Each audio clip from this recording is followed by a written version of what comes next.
திண்டுக்கல் மாவட்டம் வடமதுரை அருகே ஏற்கனவே திருமணமாகி 2 குழந்தைகள் உள்ள நிலையில் மனைவியையும் பிள்ளைகளையும் விட்டுவிட்டு வேறொரு பெண்ணுடன் தலைமறைவான திமுக பிரமுகரின் மகன் சிவசக்திக்கு எதிராக நடவடிக்கை எடுக்க வேண்டும் என அவரது மனைவி புகார் அளித்துள்ளார். புத்தூரைச் சேர்ந்த திமுக பிரமுகர் ராமனின் மகன் சிவசக்தி பிரியா என்ற பெண்ணுடன் திருமணமாகி குடும்பம் நடத்தி வருவதாக கூறப்படுகிறது. இந்த நிலையில் சிவசக்தி வேறொரு பெண்ணுடன் தலைமறைவான நிலையில் நியாயம் கேட்க சென்ற பிரியாவின் உறவினர்களை திமுக பிரமுகர் ராமன் மிரட்டியுள்ளார். காவல்துறையினர் திமுகவை சார்ந்தவர்களுக்கு ஆதரவாக செயல்படுவதாக பொதுமக்கள் குற்றம் சாட்டுகின்றனர். கல்யாணம் ஆகி 4 வருஷம் ஆகுது. எனக்கு 2 குழந்தைங்க இருக்கு. ஆண் ஒண்ணு பொண்ணு ஒண்ணு இருக்காங்க. எங்க வீட்டுக்காரர் பல பெண்களோட தொடர்புல இருந்தாங்க. நான் கண்டிச்ச போது எங்க மாமனார் மாமியார்ட்ட சொன்ன போது, உன்னால என்ன முடியுமோ பாத்துக்கோ, நான் அப்படித்தான் பண்ணி வைப்பேன் அப்படின்னு சொல்றாங்க. கட்சியில இருக்காரு என் மாமனாரு. திமுகல இருந்துட்டு என்னை மிரட்டுறாங்க. அந்த தக்க நடவடிக்கை எடுக்குமாறு காவல்துறையை கேட்டுக்கொள்கிறேன். கடலூர் மாவட்டம் ஸ்ரீமுஷ்ணம் அருகே பேருந்து வசதி கேட்டு கிராம மக்கள் போராட்டத்தில் ஈடுபட்டனர். கண்டியாங்குப்பம், ஆதிவரகநல்லூர் உள்ளிட்ட 10க்கும் மேற்பட்ட கிராமங்களுக்கு பேருந்து வசதி இல்லாததால் 5 கிலோமீட்டர் தூரம் நடந்து சென்று பேருந்து ஏற வேண்டிய நிலைக்கு பொதுமக்கள் தள்ளப்பட்டுள்ளனர். இதனால் பள்ளி மாணவர்கள், முதியவர்கள் பெரிதும் அவதிக்குள்ளாவதாக கூறி கண்டியாங்குப்பம் கிராம மக்கள் ஆர்ப்பாட்டத்தில் ஈடுபட்டனர்.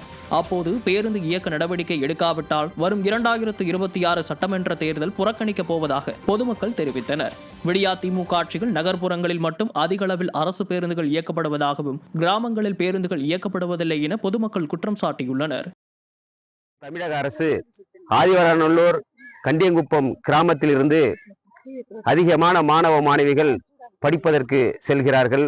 பொதுமக்களும் மருத்துவமனைக்கும் தங்களுடைய அத்தியாவசிய தேவைகளை பூர்த்தி செய்வதற்கான பொருட்களை வாங்குவதற்கும் செல்வதற்கு சிரமப்படுகிறார்கள்.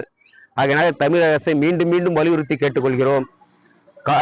விருதாசலத்திலிருந்து ஸ்ரீமுஷ்ணம், ஆதிவரகநல்லூர், கண்டியங்குப்பம், வரதராஜம்பேட்டை, தென்னூர், காடுவெட்டி வழியாக காட்டுமன்னார் கோயில் வரை ஒரு அரசு பேருந்தும், ஜெயங்கோட்டத்திலிருந்து ஆண்டிமடம், தென்னூர், வரதராஜம்பேட்டை, கண்டியங்குப்பம், ஆதிவரநல்லூர், நாச்சியார்பேட்டை, நெடுஞ்சேரி வரை ஒரு அரசு பேருந்தும் விரைவில் இயக்கி தர வேண்டும். திருச்சி மாநகராட்சி வரவு செலவு விவாத கூட்டத்தில் மேயர் மிரட்டும் தொனியில் பேசியதற்கு எதிர்ப்பு தெரிவித்து அதிமுக கவுன்சிலர்கள் வெளிநடப்பு செய்தனர்.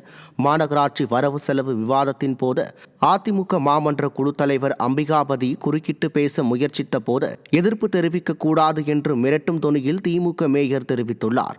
மேலும் திமுக கவுன்சிலர் காஜாமலை விஜி என்பவர் சட்டென எழுந்து அதிமுக குழு தலைவர் அம்பிகாபதியின் மைக்கை துண்டிக்க வேண்டும் என ஆவேசமாக பேசினார். இதனை கண்டித்து அதிமுக உறுப்பினர்கள் வெளிநடப்பு செய்ததால் பரபரப்பு ஏற்பட்டது. மாநகராட்சி கூட்டத்தில் எதிர்க்கட்சியினரை பேச விடாமல் திமுகவினர் ஜனநாயக படுகொலை செய்வது தொடர்வதாக குற்றச்சாட்டுகள் எழுந்துள்ளது. சென்ட்ரல் கவர்மெண்டோட நிதியில யூஜிடியில தான் ரோடு போட்டு கொடுக்குறீங்களே தவிர திருச்சி மாநகராட்சி பொது நிதியில இருந்து எதுவும் செஞ்சு தரல அப்படின்னு விளக்கம் சொல்லும் போது 60வது வார்டு மாமன்ற உறுப்பினர் காஜாமலை விஜய் அவர்கள் ஏஞ்சி அவரோட மைக்கை கட் பண்ணுங்க, அவரோட இப்போ இதை தூக்கி எறிங்க அப்படின்னு சொல்லி ரொம்ப ஆவேசமா பேசினாரு. அதனால மாமன்ற கூட்டத்தில இருந்து அனைத்து இந்திய அண்ணா திராவிட மாமன்ற உறுப்பினர் நாங்கள் வெளிநடப்பு அவரை கண்டிச்சு மாமன்றத்தை கண்டிச்சு வெளிநடப்பு செஞ்சிருக்கோம்.